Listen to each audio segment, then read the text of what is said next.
Warung Pak Dul tak pernah kekurangan pelanggan karena yang datang bukan cuma manusia, tapi juga mereka yang tak bisa lagi mati. Selamat datang di Jagat Demit, membuka gerbang dunia tak kasat mata. Di jalan sempit daerah belakang Pasar Komal, Pemalang, berdiri sebuah warung sederhana beratap seng dan berdinding triplex. Tidak ada yang istimewa dari tampilannya. Meja panjang dari kayu kusam, bangku plastik yang sebagian sudah patah, dan lampu redup kekuningan yang berenion tertiup angin malam. Namun setiap malam tepatnya mulai pukul 22.00 hingga subuh warung ini selalu ramai. Bahkan saat gerimis, banjir, atau mati lampu, antrean tetap mengular. Orang-orang datang dengan langkah cepat, duduk tenang, memesan dengan suara rendah, dan makan tanpa banyak bicara. Tak ada suara gaduh, tak ada senda gurau, hanya suara sendok bertemu mangkuk dan suara kuah yang diseruput pelan. Nama warung itu adalah Warung Makan Malam Pak Doel. Pak Dul sendiri adalah pria paruh baya berwajah datar. Ia tidak pernah marah, tidak pernah senyum, selalu mengenakan kaos abu-abu kusam dan celana kolor hitam. Rambutnya tipis, matanya sipit, seperti selalu mengantuk. Ia jarang bicara dan hanya menjawab jika ditanya. Tapi tangannya gesit, memasak, menyajikan, mencuci piring, semua dilakukan sendiri. Warga sekitar sering bertanya-tanya, kenapa warung itu tak buka di siang hari? Kenapa hanya mulai beroperasi saat orang lain sudah tertidur? Jawaban Pak Dul selalu sama, kalau siang masakannya nggak jadi. Namun beberapa orang tahu, warung itu tidak selalu seperti ini. 3 tahun lalu, warung Pak Dul sepi. Ia bahkan sempat hampir tutup karena tak sanggup bersaing dengan rumah makan modern. Tapi entah kenapa, sejak malam hujan deras di awal tahun itu, warungnya mulai berubah. Perubahan pertama adalah menu. Dulu ia hanya menjual nasi goreng dan mie instan. Kini, ia menyajikan aneka masakan rumahan yang rasanya terlalu enak untuk ukuran. Warung ada semur jengkol, soto, oseng kikil, gulai kambing, bahkan ayam lodo dan gudeg. Tapi semua hanya tersedia di malam hari. Dan porsi yang terbatas, hanya 66 porsi setiap malam. Yang kedua, pelanggan-pelanggannya bukan wajah yang familiar. Mereka bukan warga sekitar. Kebanyakan orang asing, beberapa berpakaian rapi seperti pegawai kantor. Tapi ada juga yang seperti bukan dari zaman sekarang. Seorang tetangga pernah melihat pelanggan datang mengenakan jas model Belanda dengan rambut disisir belah tengah. Ada pula wanita muda berselendang merah yang terlihat pucat seperti orang sakit, namun selalu memesan semur lidah dan duduk di sudut paling belakang. Tapi orang-orang diam. Tidak ada yang berani bertanya langsung ke Pak Dul, karena siapapun yang terlalu banyak bertanya biasanya tidak datang lagi keesokan harinya. Suatu malam, Rian, mahasiswa tingkat akhir dari Tegal, berkunjung ke Pemalang untuk penelitian skripsi. Ia menginap di rumah pamannya, yang kebetulan dekat dengan warung Pak Dul. Malam pertama, ia heran melihat antrean di warung kecil itu. Ia tanya ke pamannya, "Loh, itu warung ramai banget jam segini. Emang makanannya enak, Pak?" Pamannya langsung jawab, wajahnya agak tegang, "Jangan makan di situ, Yan, apalagi sendirian. Itu warung." Aneh, Rian tertawa. Ia mengira pamannya hanya lebay. Besok malam, rasa penasaran mengalahkan larangan. Rian datang sendirian ke warung Pak Dul. Ia memesan oseng mercon dan nasi putih. Duduk di pojok, ia mulai memperhatikan sekitar. Pelanggannya benar-benar tidak seperti warung lain. Diam, kaku, bahkan saat makanan datang, mereka tidak menunduk. Seperti orang normal, melainkan menatap lurus ke depan. Baru mulai makan serempak, Pak Dul menyajikan makanannya tanpa banyak bicara. Rian mencicipi dan matanya membelalak. Rasanya luar biasa. Seperti semua bumbu menyatu sempurna, seperti ada rasa kenangan dalam tiap suapan. Ia tak bisa berhenti makan. Namun ketika ia menengok ke kiri, kursi sebelahnya yang kosong kini terisi. Seorang wanita duduk dengan punggung membelakangi, rambut panjang terurai, mengenakan daster lusuh. Ia memegang sendok tapi tak makan. Rian bisa mendengar napasnya yang berat. Ketika ia menoleh untuk melihat wajahnya, wanita itu menoleh dengan gerakan patah. Wajahnya rusak separuh, mata kirinya hilang, pipinya menganga. Rian menjerit dan berdiri, tapi semua pelanggan menoleh padanya serempak. Suara-suara sendok berhenti. Warung mendadak hening. Pak Dul melangkah pelan dari dapur. Ia menatap Rian, lalu berkata dengan tenang, "Kalau sudah duduk, harus habiskan.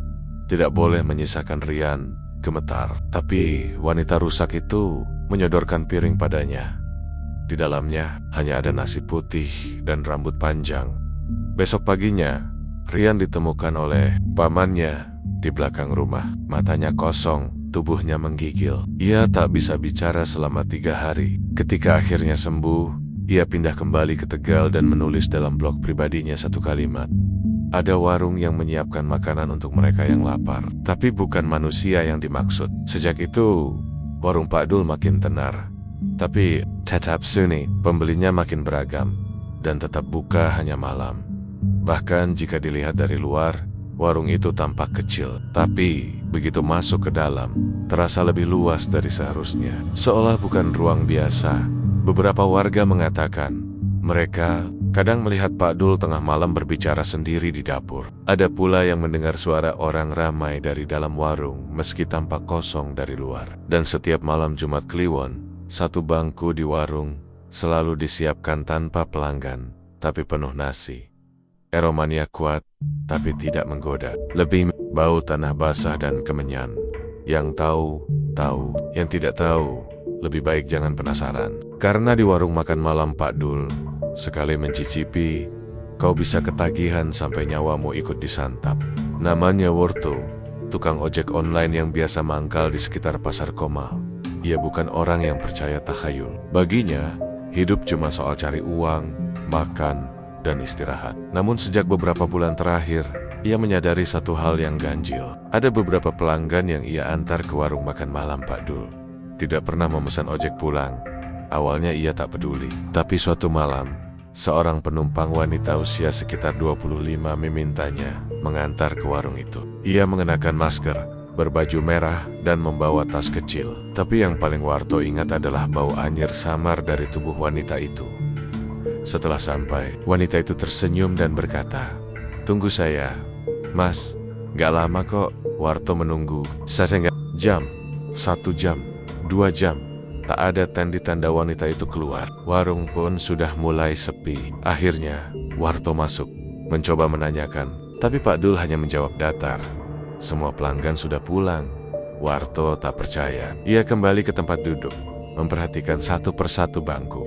Dan benar, warung itu kosong. Tapi ada satu mangkuk yang masih penuh. Dan di atasnya tergeletak sebuah masker merah. Sama persis seperti yang dikenakan wanita tadi. Warto mulai gelisah. 2 hari kemudian, Warto mendengar kabar dari grup WhatsApp pengemudi.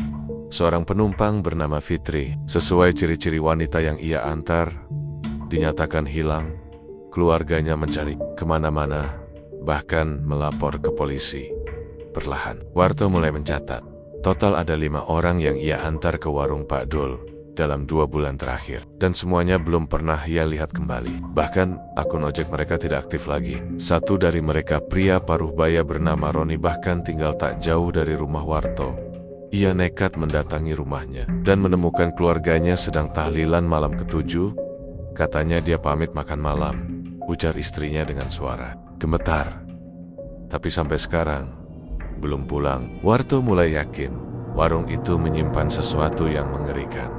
Pada malam Jumat Kliwon, Warto memutuskan menyelidiki. Ia menaruh kamera kecil tersembunyi di jaketnya dan pura-pura menjadi pelanggan. Ia memesan nasi semur dan duduk seperti biasa. Di sekitarnya, pelanggan makan diam. Tak ada yang menatapnya. Ia sempat merekam wajah beberapa orang.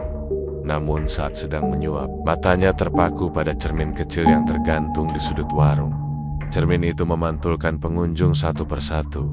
Tapi pantulan mereka berbeda. Di cermin, pelanggan-pelanggan itu tidak sedang makan melainkan menatap Warto dengan wajah pucat dan mata hitam menganga. Satu dari mereka bahkan adalah Roni, pria yang dinyatakan hilang. Ia duduk di pojok, namun kini mengenakan pakaian seperti kafan kusut. Wajahnya hancur separuh, dan dari mulutnya menetes cairan hitam. Warto langsung berdiri. Pak Dul melangkah dari dapur dengan ekspresi tak berubah. Sudah saatnya kamu juga. Jadi pelanggan tetap, pintu warung tertutup sendiri. Semua lampu padam, hanya tersisa cahaya dari cermin. Dan di dalam cermin, Warto melihat dirinya sendiri, sedang duduk, makan, tertawa pelan, padahal tubuh aslinya berdiri dan gemetar. Lalu perlahan, tubuh cerminan itu membeku, berubah menjadi bagian dari bayangan pelanggan yang lain. Warto mencoba kabur, menerjang jendela. Ia berhasil, tubuhnya terhempas keluar, luka-luka, namun selamat. Namun, sejak malam itu, ia tidak pernah bisa melihat wajahnya sendiri di cermin. Yang muncul selalu versi dirinya yang sedang makan di warung Pak Dul. Video dari kamera tersembunyinya viral setelah ia unggah diam-diam lewat akun anonim. Tapi anehnya, semua orang yang menontonnya mengaku melihat hal yang berbeda. Ada yang bilang melihat wanita menangis, ada yang melihat ruangan penuh kepala, ada pula yang hanya melihat ruangan kosong tapi terdengar suara sendok bertemu mangkuk berulang-ulang. Polisi pernah mencoba menyelidiki, tapi begitu mereka datang ke warung itu, tempatnya kosong, seperti rumah tua tak terpakai. Namun malam harinya, 2 dari polisi itu dikabarkan menghilang, dan 1 lainnya gila mendadak. Sekarang, setiap malam ada 1 bangku di warung itu yang selalu kosong, tapi mangkuknya tetap terisi. Karena itu milik mereka yang pernah tahu kebenaran, dan siapapun yang pernah melihat wajahnya sendiri di cermin warung itu tidak akan bisa lari. Di balik warung yang selalu ramai itu, terdapat sebuah gudang kecil bangunannya, terpisah dari dapur, berdinding kayu lapuk dan beratap genteng tua. Tak banyak yang tahu bahwa disitulah Pak Dul menyimpan sesuatu yang tidak pernah disentuh orang lain. Bahkan istrinya dulu, almarhumah Bu Lastri, selalu menghindari tempat itu. Gudang itu cuma buat simpan barang rongsokan, kata Pak Dul jika ada yang bertanya. Tapi kuncinya selalu tergantung di lehernya, tak pernah lepas, bahkan saat mandi. Namun malam itu berbeda. Yoyok, anak satu-satunya Pak Dul, pulang lebih awal dari tempat kerja. Ia sedang lelah, muak dengan hidupnya yang terasa datar, boring. Ayahnya memang sukses, tapi ia selalu merasa ada jarak. Sejak kecil, ayahnya dingin, tak pernah memeluknya, tak pernah mengajaknya bicara, kecuali soal pekerjaan di dapur. Ketika Pak Dul tertidur di ruang tengah, Yoyok melihat kunci kecil menggantung di lehernya. Entah dorongan dari mana, ia mendekat dan dengan hati-hati melepaskannya. Tak sampai 5 menit kemudian, ia berdiri di depan pintu gudang, menggenggam kunci dengan tangan gemetar. Suasana di dalam pengap, lembab, dan gelap. Bau kayu lapuk bercampur dengan sesuatu yang asam, menyengat seperti darah kering. Dengan senter dari ponselnya, Yoyok menyusuri gudang kecil itu. Ada banyak benda aneh yang tua, kendi pecah, lampu Petromax rusak, dan sebuah peti kayu hitam. Di pojok ruangan, peti itu memiliki ukiran kuno di sisinya, dan di atasnya tertulis huruf Jawa yang samar. Yoyok membuka pelan. Di dalamnya terdapat beberapa benda. Kitab lusuh dengan sampul kulit, mangkok putih bergambar harimau, ubin batu kecil yang tergores, angka 666, dan secari kain kafan dengan noda hitam. Tapi yang paling menarik perhatiannya adalah kitab itu. Halaman-halamannya ditulis tangan, bercampur antara bahasa Jawa kuno dan aksara Latin. Di halaman pertama tertera judul warisan leper resep gaib untuk makanan yang tak akan ditolak, manusia maupun makhluk halus. Yoyok membakar. Perlahan, di dalamnya tercantum berbagai resep masakan, lengkap dengan bahan dan ritual. Misalnya, semur kepala, ambil bagian kepala dari makhluk yang bersuara saat tidur, rendam dalam air dari sumur mati, lalu bacakan mantra pemanggil penguat rasa. Nasi kendil, gunakan beras yang direndam dengan darah 3 tamu tak dikenal, lalu masak dengan api dari kayu pohon mati. Semakin dibaca, semakin jantung Yoyok berdegup kencang. Ia menemukan satu halaman yang bernama resep pembuka rejeki malam, yang ternyata adalah dasar dari semua menu warung Pak Dul. Di bagian bawah tertulis jelas, yang memasak haruslah satu dengan perjanjian. Jika diteruskan oleh darahnya, maka rasa akan tetap abadi. Tapi jika darahnya menolak, maka rasa akan jadi kutukan. Sejak malam itu, Yoyok mulai mengalami mimpi-mimpi aneh. Ia selalu bermimpi duduk di dapur warung, memasak di kuali besar yang mendidih, sementara sosok-sosok tak berkepala duduk menonton dari luar jendela. Tangan Yoyok bergerak sendiri dalam mimpi itu, mencincang sesuatu yang kenyal dan berdarah. memasukkannya ke dalam kuah soto ketika bangun. Ia mendapati tangannya benar-benar berbau amis, meski ia tak menyentuh apapun. Bahkan ketika mencuci, bau itu tetap tertinggal.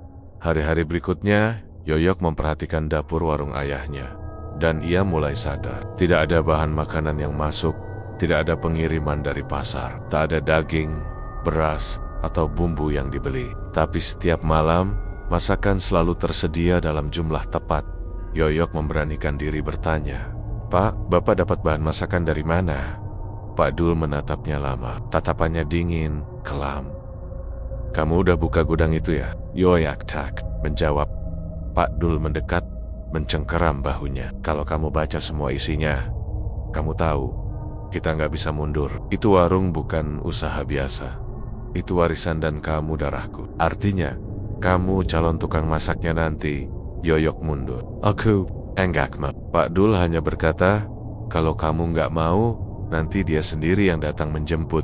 Dan waktu itu, kamu nggak bisa nolak." 3 malam kemudian, Yoyok kerasukan. Saat sedang tidur tubuhnya kaku, dan dari mulutnya keluar suara perempuan. Tua berbicara dalam bahasa yang tidak ia pahami. Ketika dibawa ke kiai, ia muntah darah dan menggumam.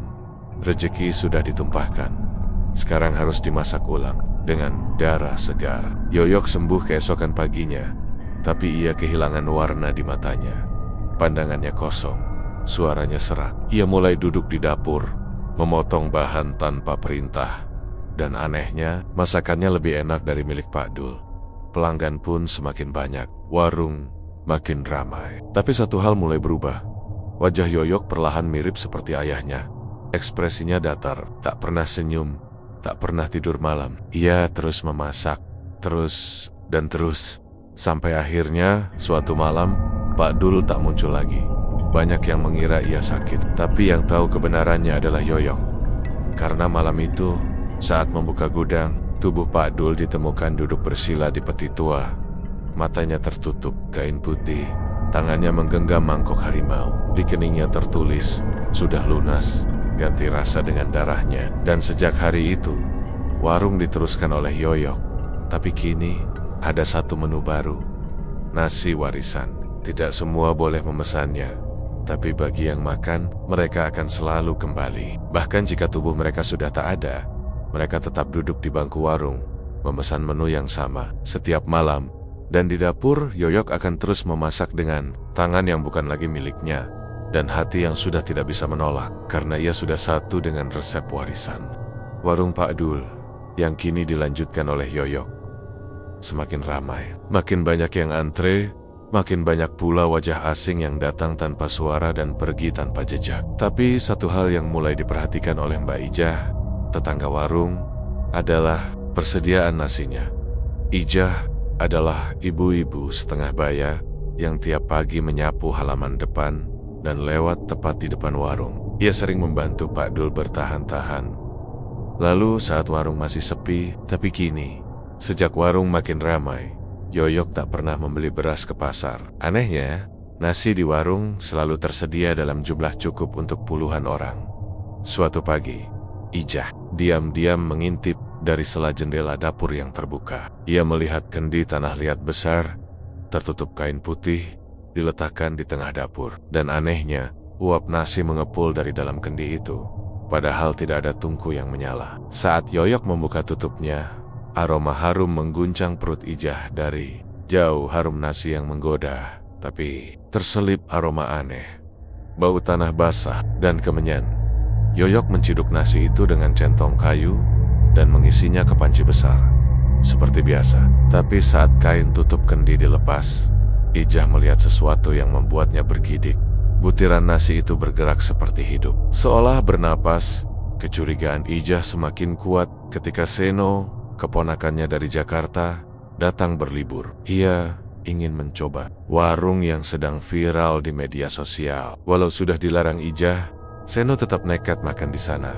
Ia memesan nasi oseng babat dan pulang membawa seporsi tambahan buat makan malam, katanya. Tapi malam itu juga, Seno dan keluarganya mengalami mimpi yang sama. Mereka melihat sosok tinggi berjubah hitam berdiri di tengah ruang makan, menaburkan nasi dari kendi ke atas kepala mereka.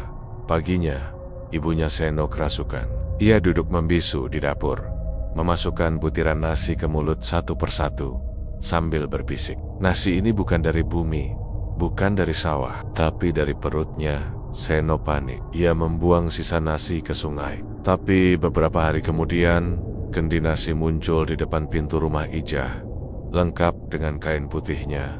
Ketika Ijah membukanya, kendi itu kosong tapi dasar dalamnya tertulis nama Seno dengan tinta merah. Sore harinya kabar datang, Seno hilang. Saat naik motor di jalan desa, seperti ditelan bumi. Ijah melapor ke RT, lalu ke tokoh agama. Tapi mereka semua hanya menyuruhnya tidak ikut campur. Bahkan Pak RT sendiri ternyata pernah menerima nasi bungkus dari warung Pak Dul.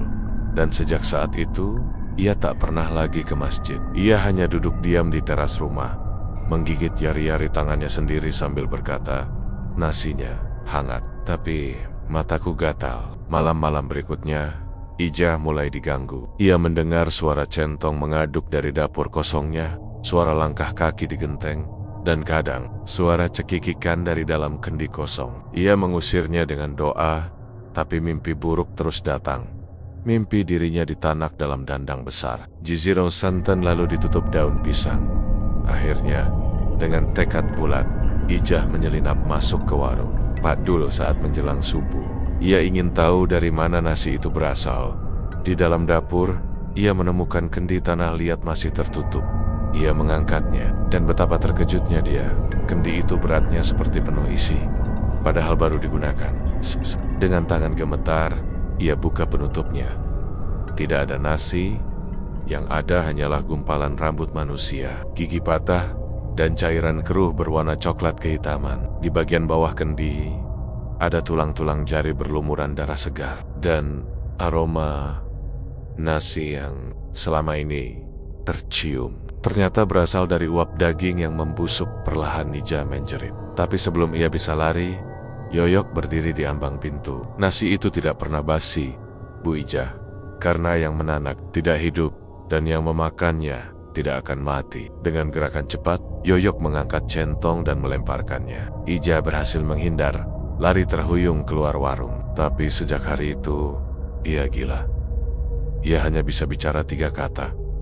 Nasi, tulang, kendil. Kini, warung Pak Dul menyajikan satu menu baru.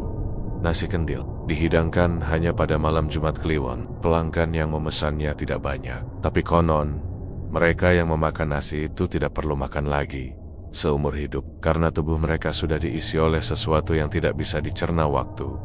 Dan kendi tanah liat itu tetap muncul setiap malam. Isinya selalu segar. Walau tidak berasal dari sawah manapun. Namanya Andra, mahasiswa rantau dari Semarang yang sedang menjalani semester akhir. Karena beban kuliah makin ringan, tapi biaya kos makin berat, ia mulai mencari kerja sampingan di Pemalang tempat tinggal. Lewat rekomendasi seorang teman, Andra diterima kerja sebagai pembantu dapur di warung makan malam Pak Dul. Ia datang malam hari, pukul 9 lewat, dan disambut oleh Yoyok, pemilik warung yang sekarang menggantikan ayahnya. Wajah Yoyok tak ramah, tapi tidak galak. Ia hanya berbicara seperlunya. Kerjamu bersih-bersih, cuci piring, buang sampah, jangan buka kendi, jangan tanya soal bahan masakan. Andra mengangguk. Awalnya, semua berjalan normal. Ia menyaksikan pelanggan datang bergelombang setiap malam. Mereka makan diam-diam, cepat, lalu pergi. Tidak ada musik, tidak ada obrolan. Semua tertib seperti ruang duka. Hal ganjil pertama ia rasakan pada malam ketiga bekerja. Saat mencuci piring, ia menemukan gumpalan rambut panjang di dalam mangkuk nasi. Panjangnya hampir 1 meter. Tapi saat ia hendak membuangnya, rambut itu terasa berdenyut. Seolah hidup, ia bertanya ke Yoyok, "Mas, ini rambut siapa ya? Panjang banget." Yoyok hanya menoleh sekilas, lalu berkata, "Jangan buang, masukkan ke kendi." Andra menurut. Tapi setiap kali ia menutup kendi, ia mendengar suara mengunyah dari dalamnya. Seperti ada sesuatu di dalam kendi yang memakan rambut. Seminggu berlalu. Suatu malam, Andra datang lebih awal dan mendapati dapur kosong. Kendi belum dibuka. Di meja dapur ada talenan besar, pisau daging, dan kain putih kotor. Bau amis sangat tajam menusuk hidung. Andra penasaran. Ia buka lemari pendingin di sudut dapur. Tak ada daging ayam, tak ada sayur, tapi ada kantung plastik besar, dan saat ia menyentuhnya, terasa seperti lengan manusia. Jantungnya berdegup. Ia menahan napas dan buru-buru menutup kulkas. Yoyok tiba beberapa menit kemudian dan melihat wajah pucat Andra. "Udah buka kulkas?" Andra menggeleng cepat. "Enggak mas, cuma bersihin meja." Yoyok mendekat, menyentuh pundaknya. "Enggak usah takut, yang penting kamu kerja baik. Masakan itu tanggung jawabku, kamu bantu aja." Tapi malam itu, Yoyok memintanya ikut bantu. Potong bahan, belajar. Siapa tahu nanti butuh pengganti. Andra ragu, tapi menerima. Di depan matanya ada daging merah kecoklatan dan urit-urit yang belum bersih. Ia mulai memotong, tapi semakin lama, tangannya bergerak sendiri. "Ayah tak bisa." "Berhenti." Mata Yoyok mengawasinya tajam dari balik uap nasi. Andra memotong seperti dirasuki. Saat pisau itu menyentuh bagian keras seperti kuku atau ruas jari, ia terhenti. "Mas, ini bukan daging ayam ya?" Yoyok tersenyum samar. "Yang penting pelanggan suka." Rasa yang enak gak selalu datang dari bahan yang biasa. Andra muntah malam itu, tapi keesokan malam ia datang lagi. Entah kenapa, ia tak bisa menolak. Seperti ada yang menarik tubuhnya ke dapur. Bahkan saat hendak berhenti, kepalanya migrain dan matanya melihat bayangan sosok tinggi berjubah hitam berdiri di luar jendela kosnya, menatap. Suatu malam, seorang pelanggan tetap bernama Pak Karjo, kepala desa tetangga, datang dan duduk di bangku pojok. Ia selalu memesan semur lidah dan nasi kendil. Andra mengenalnya, dan karena panik, ia menyapanya diam-diam. "Pak, ini warung kayaknya nggak beres. Saya kerja di dapurnya." Dan belum sempat lanjut, Pak Karjo menoleh. Matanya hitam tanpa bola mata. Ia berkata pelan, "Kalau sudah mulai masak, berarti kamu sudah bagian dari resep. Tidak ada jalan keluar kecuali jadi menu." Andra mundur, panik, tapi pelanggan lain menatapnya semua. Warung mendadak sunyi. Yoyok berdiri di ambang pintu dapur, memanggil pelan. "Andra, masuk dapur. Ada bahan baru." Malam itu, Andra mencoba melarikan diri. Ia kabur lewat belakang, menerobos kebun, dan menyusuri jalan desa. Tapi saat ia tiba di pertigaan jalan, ia kembali berdiri di depan warung, seolah ia tak pernah pergi. Dan di dalam warung, dirinya sedang memotong daging dengan mata merah dan tangan penuh darah. Tubuh aslinya menjerit, tapi tidak ada suara keluar. Yang ada hanya bisikan dari belakang telinga. "Kalau sudah menyentuh bahan rahasia, kamu sudah jadi bagian dari rasa, dan rasa tidak bisa pergi." Andra menghilang seminggu kemudian. Kosnya kosong, tapi ponselnya ditemukan tergeletak di meja dapur warung. Di samping centong dan pisau berlumuran darah. Sejak saat itu, warung Pekdol punya asisten dapur baru. Sosoknya tidak selalu terlihat, tapi kadang bayangannya muncul di kaca piring. Seorang pemuda bermata kosong, memotong daging sambil menangis. Dan kini, setiap malam, ada menu khusus bernama masakan terakhir. Hanya bisa dipesan sekali seumur hidup. Rasanya konon sangat manusiawi. Namanya Galih Reksaputra, seorang fotografer dokumenter yang sedang mengerjakan proyek bertema warung legendaris tengah malam. Ia datang ke Pemalang setelah mendengar dari sesama seniman tentang sebuah warung yang tidak pernah sepi, meski buka hanya malam hari. Warung makan malam Pak Dul. Ia datang dengan kamera DSLR, tripod, dan alat rekam suara. Ia tak percaya cerita mistis. Baginya, semua bisa dijelaskan logika dan lensa. Malam pertama, ia tiba jam 23:15. Warung terlihat sederhana dari luar. Beratap seng, dinding triplex, dan lampu remang-remang. Tapi antreannya luar biasa. Para pembeli berdiri diam, tertib, seperti antre sembako. Galih memotret dari kejauhan. Klik, klik, klik. Namun saat ia melihat hasil fotonya di layar kamera, ia heran. Tidak ada bayangan. Meskipun lampu dari warung menyinari para pembeli dari samping, tubuh mereka tidak menghasilkan bayangan di tanah. Ia memeriksa lagi, mengubah pengaturan pencahayaan, tapi hasilnya tetap seolah para pembeli tidak cukup nyata untuk dipantulkan. Oleh cahaya, penasaran, Galih masuk dan memesan. Ia duduk di pojok, memotret dari berbagai sudut. Bahkan mencoba memotret dirinya sendiri menggunakan timer. Tapi saat memeriksa hasilnya, dirinya juga tidak tampak. Kursi kosong, mangkuk kosong, tapi makanan dalam foto terlihat tinggal setengah persis seperti yang ia makan. Wajah Galih pucat. Ia mencoba merekam video, kali ini dengan ponsel. Ia arahkan ke kaca jendela. Ia bisa melihat pantulan dirinya. Tapi saat memutar hasil video, pantulan itu tidak ada. Yang tampak hanya warung kosong dengan suara sendok beradu mangkuk yang menggema. Malam itu, ia pulang dengan perasaan berat. Tapi keesokan harinya, ada hal lebih mengerikan. Bayangannya sendiri mulai memudar. Saat terkena cahaya matahari, ia melihat bayangannya di tanah, samar seperti kabut. Hari-hari berikutnya, bayangan itu semakin tipis. Hingga suatu pagi, hilang sepenuhnya. Ia panik, berkonsultasi dengan two-man fotografer, tapi tidak ada yang percaya. Bahkan ketika ia mengirimkan foto-foto malam itu ke email mereka, semua file tampak rusak atau hanya berisi gambar gelap dengan titik-titik putih seperti bintang.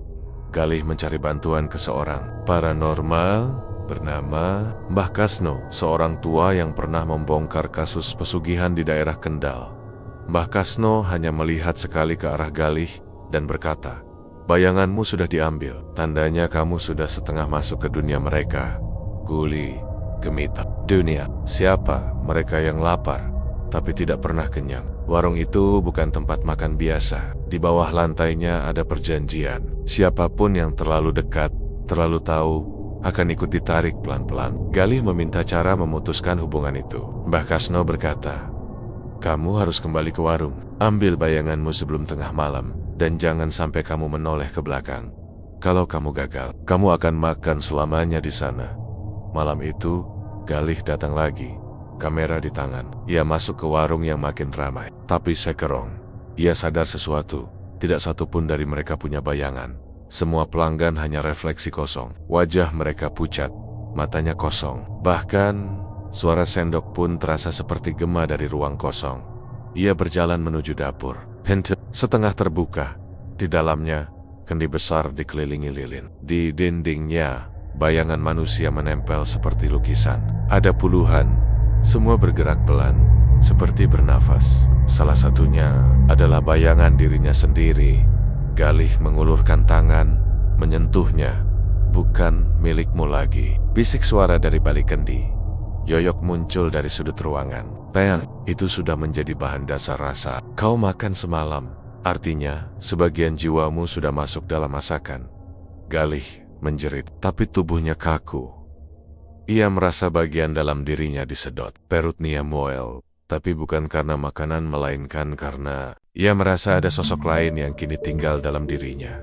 Ia lari, menerobos pelanggan, keluar dari warung. Tapi di jalanan, ia tidak terlihat di CCTV toko sebelah. Tak terekam kamera ponsel warga. Bahkan, dalam pantulan kaca etalase, ia tidak ada. Kini, Galih masih hidup, tapi tidak punya bayangan. Tidak bisa memotret dirinya sendiri. Ia tinggal menyendiri, menulis semua pengalaman di blog yang hanya bisa diakses tengah malam dan hanya oleh orang-orang yang pernah kehilangan bayangan. Konon, siapapun yang melihat foto dari warung Pak Dul saat malam hari akan kehilangan bayangannya pelan-pelan. Dan pada akhirnya, akan merasa lapar yang tak bisa dipuaskan oleh makanan apapun. Kecuali satu, nasi kendil dari dapur tanpa bayangan. Di antara belasan meja panjang dan kursi plastik di warung Pak Dul, ada satu meja kayu tua di sudut ruangan, ditutupi taplak bermotif bunga luntur. Di atasnya selalu tersedia satu mangkuk kosong, satu gelas air putih yang tak pernah berembun, dan satu sendok perak yang warnanya lebih hitam dari seharusnya. Tak ada yang duduk di sana, tak pernah ada. Yoyok, pemilik warung saat ini, selalu mengingatkan, meja itu buat yang khusus, jangan sentuh, jangan bersihkan, jangan dilirik lama-lama. Para pegawai warung, meski hanya paruh waktu, tahu aturannya. Mereka tidak pernah melanggar. Bahkan saat malam lengang dan Mahamaya lain sudah penuh. Namun larangan itu diuji ketika seorang pelanggan asing, Said, pria berumur 40-an, berasal dari Jakarta, datang untuk membuat konten kuliner warung malam ekstrem. Ia mendengar cerita viral tentang warung Pak Dul dan nekat datang tanpa banyak riset. Said datang membawa kamera kecil, memakai jaket kulit dan kacamata hitam, dan berjalan dengan percaya diri. Setelah memesan seporsi nasi kendil dan semur jeroan, ia mendapati semua kursi penuh, kecuali satu, meja sudut. Meja yang tak pernah kosong. Pelayan sempat menghampirinya dan berkata, "Maaf Pak, meja itu memang kosong, tapi tidak untuk umum." Said tertawa. "Kenapa? Takut saya diganggu setan?" Tanpa menunggu jawaban, ia duduk, meletakkan kameranya di meja, lalu menyalakan mode perekaman. Ia mulai menyantap makanannya sambil berbicara ke kamera. "Ini dia, tempat keramat yang dilarang, tapi saya makan di sini. Dan, rasanya memang beda." Yoyok menatapnya tajam dari balik dapur, tapi tidak menghentikannya. Said menyelesaikan makanannya, tapi sebelum meninggalkan warung, ia bertanya, "By the way, yang biasanya duduk di sini siapa sih?" Yoyok menjawab lirih, "Dia masih di sana, tapi sekarang mungkin di dalam kamu." Malam itu, Said pulang ke penginapan. Ia menonton ulang hasil rekaman. Namun saat adegan ketika ia duduk di meja sudut muncul, kameranya mulai bergetar. Gambarnya berbayang ganda. Suara-suara lirih muncul. Dudukannya diambil. Gantinya harus tinggal. Saat memperlambat video, ia melihat kursi di depannya. Tidak kosong. Ada sesosok samar duduk di sana. Tanpa wajah, hanya bentuk tubuh hitam legam dan tangan panjang yang menyentuh sendok. Said mendadak merasa mual. Ia muntah dan dari mulutnya keluar kerikil kecil dan seutas rambut basah malam-malam. Berikutnya, Said tidak bisa tidur. Ia bermimpi terus-menerus duduk di meja itu, tapi bersama makhluk-makhluk. Tanpa mereka semua makan, tapi piringnya kosong. Sendok terus bergerak, seolah menggali tanah, bukan menyuap makanan di ujung meja. Ada satu sosok besar berjubah merah tua, duduk diam menatapnya tanpa mata. Dari mulutnya terdengar suara, "Kursiku kau duduki. Namamu sudah tercatat." Jeli memberi rasa setiap banggan. Said mendapati tangannya kotor, seperti habis menggali tanah. Spraynya berlumur tanah basah, dan semakin hari, tubuhnya menjadi ringan seperti asap. Bayangannya mulai kabur di siang hari. Ia mencoba membuang semua footage rekaman, tapi file itu muncul kembali di folder-folder acak, dan saat dibuka, hanya menampilkan meja kosong dengan suara mengunyah tiada henti. Ia pulang ke Jakarta, tapi keadaan memburuk. Saat menatap cermin, wajahnya terlihat berlapis dua. Satu wajah seperti dirinya, yang lain bayangan gelap yang muncul hanya saat lampu padam. Ia pergi ke psikolog, ke paranormal, ke ustadz, tapi tak ada yang bisa menyentuh jiwanya, karena jiwanya sudah duduk di meja itu.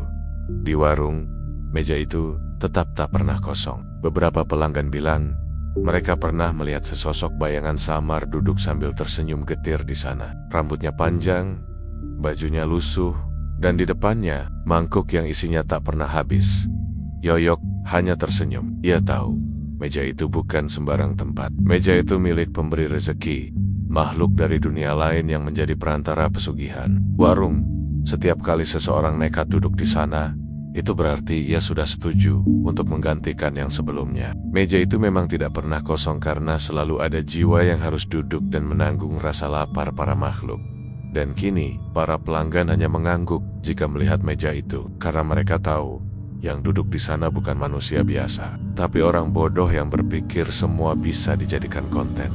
Namanya Bu Sarti, janda parubaya yang tinggal sendirian di ujung kampung Wanasari. Sehari-hari ia berjualan gorengan kecil-kecilan, hidup sederhana, dan jarang berbicara dengan tetangga. Suaminya meninggal 2 tahun lalu karena kecelakaan. Sejak itu ia hanya hidup dari sisa uang pensiun dan hasil jualan.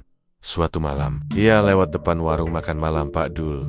Sepulang dari ronda ibu-ibu, hidungnya mencium aroma gurih yang menusuk, lebih wangi dari biasanya. Tanpa sadar, ia melangkah masuk, berdiri di pojok ruangan, dan mendapati meja kosong sebelum ia sempat memesan. Seorang pelayan bukan Yoyok, bukan juga pegawai yang ia kenal datang, menghampirinya, meletakkan semangkuk sop berisi jeroan dan kentang kecoklatan yang beruap hangat. "Sudah disiapkan Bu? Silakan." Bu Sarti bingung. Saya belum pesan, Nak. Pelayan itu hanya tersenyum tipis. Ibu memang tidak memesan, tapi dia tahu ibu akan datang. Meski ragu, perut Bu Sarti sudah terlalu lapar. Ia duduk dan mulai makan. Rasanya nikmat, begitu dalam dan menggigit, seperti mengobati seluruh lelah dan luka yang ia pikul bertahan-tahan.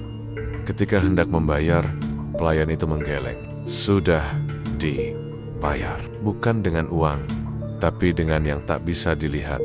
Besok malamnya, Bu Sarti lewat warung itu lagi. Kali ini ia hanya bermaksud menyapa, tapi lagi-lagi disambut dengan semangkuk makanan. Bukan SOP, tapi sate hati berkuah. Pekat, disertai kerupuk yang masih renyah, ia kembali makan. Tak ada pelanggan lain yang memperhatikannya, seolah ia tak terlihat. Bahkan Yoyok yang berdiri di dapur hanya sesekali melirik, tapi tidak bicara.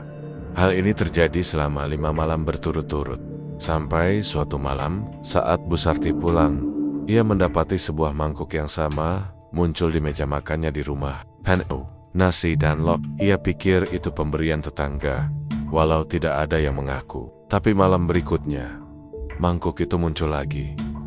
Dan esok harinya, di kamarnya, mangkuk-mangkuk itu selalu penuh makanan panas. Ia tidak pernah melihat siapa yang meletakkannya. Bahkan pintu rumah selalu terkunci. Tapi aroma makanan itu selalu mengingatkannya pada suaminya. Rasanya, baunya, bahkan teksturnya seperti masakan yang dulu dimasak almarhum Pak Darmo. Namun, sejak makan dari mangkuk itu, tubuh Bu Sarti mulai berubah. Ia merasa ringan, tidak mudah lapar, tapi ia juga mulai kehilangan sesuatu. Pertama, ia tak lagi punya bayangan. Saat berdiri di bawah lampu, tak ada bentuk dirinya di lantai. Lalu, ia tak bisa mendengar suaranya sendiri. Saat bicara, telinganya kosong, seperti mendengar gema dari gua. Terakhir, ia kehilangan rasa lapar, tapi bukan kenyang. Justru, ia merasa seperti tidak hidup. Hari-harinya terasa kabur. Ia seperti berjalan dalam mimpi, tak bisa membedakan pagi atau malam. Sampai akhirnya, ia bermimpi bertemu makhluk tanpa wajah, duduk di meja bundar besar, menyuap makanan dari mangkuk yang sama seperti yang muncul di rumahnya. Kamu makan dari tempat kami, maka sebagianmu menjadi milik kami, bisik salah satu dari mereka.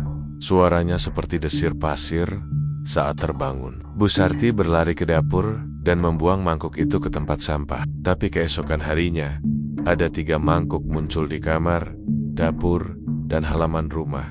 Semua penuh. Semuanya menatapnya. Ia menangis, mencoba tidak menyentuhnya. Tapi lapar yang aneh menggerogoti pikirannya. Bukan perutnya. Rasa rindu, rasa hampa, rasa sepi. Mangkuk itu memberinya rasa. Meski dengan harga yang tidak ia sadari sepenuhnya. Malam ke-13, ia kembali ke warung Pak Dul. Berdiri di depan pintu, ia bertanya pada Yoyok, "Tolong ambil kembali mangkuk itu. Saya tidak mau makan lagi." Yoyok menatapnya. "Makanan yang sudah disantap tidak bisa dikembalikan. Tapi ibu bisa duduk di meja kami. Nanti ibu tidak perlu merasa lapar lagi. Tidak akan merasa apapun." Bu Sarti kabur. Tapi malam itu, ia tak bisa tidur. Ia menggigil. Dan saat pagi datang, tetangga menemukannya duduk di pojok rumah dengan puluhan mangkuk kosong di sekelilingnya. Tubuhnya kaku seperti batu. Matanya terbuka tapi tidak hidup. Tak ada detak jantung, tapi tubuhnya hangat. Dan aneh, di lidahnya masih menempel 1 butir nasi. Sejak itu, para pelanggan tetap warung Pak Dul mulai melihat sesuatu yang baru. Seorang perempuan tua duduk di meja luar, diam, menatap mangkuk kosong. Tidak semua bisa melihatnya. Hanya mereka yang pernah merasa lapar di tempat yang seharusnya memberi kenyang. Mangkuk-mangkuk itu pun terus muncul. Tidak hanya di warung, tapi di rumah-rumah, di mimpimu, di pojok tempat tidur, di dalam lemari, selalu penuh. Dan jika kau tergoda untuk mencicipinya, ingat, rasa itu tidak datang tanpa ganti. Yang kau tukar mungkin bukan nyawa, tapi dirimu sendiri. Doni Santosa, 34 tahun. Dulunya adalah pelanggan setia warung makan malam Pak Dul. Ia mengenal warung itu lewat aplikasi kuliner saat perjalanan dinas ke Pemalang 3 tahun lalu. Awalnya hanya coba-coba, tapi sejak pertama kali menyuap oseng babat dengan sambal hijau dari warung itu, hidupnya berubah. Bukan hanya rasa yang lezat, bukan hanya kenyang yang paripurna, tapi ada sesuatu dalam makanan itu yang membuatnya merasa seolah semua yang kosong dalam hidupnya trauma, kesepian, luka hati terisi oleh satu piring nasi. Ia sempat makan di sana selama seminggu penuh. Setiap malam, jam 11 tepat, ia datang. Tak pernah bicara, tak pernah merekam, hanya makan. Yoyok dan para pelayan tahu betul Doni adalah pelanggan yang sudah dipilih oleh rasa. Tapi tugas kantor selesai, ia harus kembali ke Jakarta. Saat itu, hidupnya tak pernah sama. Doni mencoba kembali ke warung 3 bulan setelahnya. Tapi malam itu, warung tutup. Tak ada antrean, tak ada yoyok, tak ada apapun, hanya bangunan kosong yang bau tanah basahnya menyengat. Ia pikir warung itu sudah penuh. Ia menunggu, mencari informasi, tapi tak ada jejak digital warung itu. Semua ulasan dihapus, semua peta berubah. Bahkan teman-temannya di Pemalang bersumpah warung itu tidak pernah ada. Namun, rasa itu terus menghantuinya. Ia mencoba memasak sendiri, membeli jeroan, cabai, santan, daun jeruk. Semua ia ikuti berdasarkan ingatannya. Ia panggang, ia oseng, ia kukus, tapi hasilnya hambar. Ia menyewa juru masak, tak berhasil. Ia pergi ke restoran terbaik di Jakarta, tetap gagal. Ia mencoba kuliner ekstrim di luar negeri. Tak ada yang bisa menggantikan rasa dari warung Pak Dul. Yang tersisa hanya rasa lapar yang makin menjadi lapar. Itu bukan di perut, tapi di pikirannya, di jiwanya. Ia mulai mimpi buruk. Duduk sendirian di meja, mengunyah makanan yang tidak bisa ditelan. Telinganya berdenging suara centong kayu, dan setiap pagi ia bangun dengan lidah berdarah. Akhirnya, Doni mencari jalan keluar. Ia menemui Bu Mangati, seorang dukun tua yang dikenal mampu melacak rasa. Di rumahnya yang penuh kemenyan dan tengkorak ayam, Bu Mangati menatap wajah Doni dan berkata, "Kamu sudah merasakan makanan dari dunia lain. Makanan itu mengikat bukan hanya lidahmu, tapi juga bagian rohmu." Doni memohon, "Tolong, saya hanya ingin merasakan itu lagi, sekali saja." Bu Mangati mengangguk pelan. "Ada satu cara, tapi tidak gratis. Rasa itu berasal dari pengorbanan. Jika kamu ingin merasakan kembali, kamu harus memberi bahan mentah yang setara." "Apa maksudnya?" "Berikan seseorang yang dekat, yang mempercayaimu, yang bersedia kau potong." Doni terpaku. Ia menolak. Ia mencoba melawan, tapi seminggu kemudian, rasa lapar itu berubah menjadi halusinasi. Ia melihat bayangan mangkuk di tiap dinding. Ia mencium aroma nasi kendil dari bantalnya. Ia menggigit jari sendiri di tengah tidur, dan mendapati darahnya berasa santan. Puncaknya adalah saat ia mengundang ibunya ke apartemen wanita tua itu. Datang dengan wajah senang, membawakan rendang. Tapi Doni tak menyentuh makanan itu. Ia hanya duduk menatap leher ibunya, berpikir apakah dagingnya bisa memberikan rasa yang sama. Tapi ia menangis. Ia tak sanggup. Ia minta ibunya pulang dengan alasan pekerjaan. Malam itu, ia mengambil pisau dapur dan berkata pada cermin, "Aku tak sanggup memberi nyawa, tapi aku bisa memberi diriku sendiri." Ia memotong sebagian daging dari pahanya sendiri, mengolahnya, merebusnya dengan resep warung Pak Dul. Ia memakannya, dan rasanya hampir sama, tapi tidak utuh. Dan ia pun paham, rasa itu tidak datang dari daging, tapi dari jiwa korban yang diserahkan dengan niat tulus dan tanpa perlawanan. Malam itu, Doni tidak lagi hidup sebagai manusia utuh. Ia mulai memancing orang asing lewat media sosial, mengundang mereka makan malam, dan satu demi satu, ia menyajikan mereka dalam bentuk oseng, gulai, atau sate. Rasanya persis seperti malam pertama di warung itu. Kini, Doni sudah membuka warung sendiri, tidak besar, hanya kios kecil di pinggiran Jakarta, buka tengah malam. Namanya bukan Pak Dul, tapi siapapun yang datang dan memesan menu khusus akan disajikan semangkuk makanan yang tak bisa dijelaskan, dan siapapun yang memakannya akan terus datang kembali. Bahkan ketika mereka sudah mati,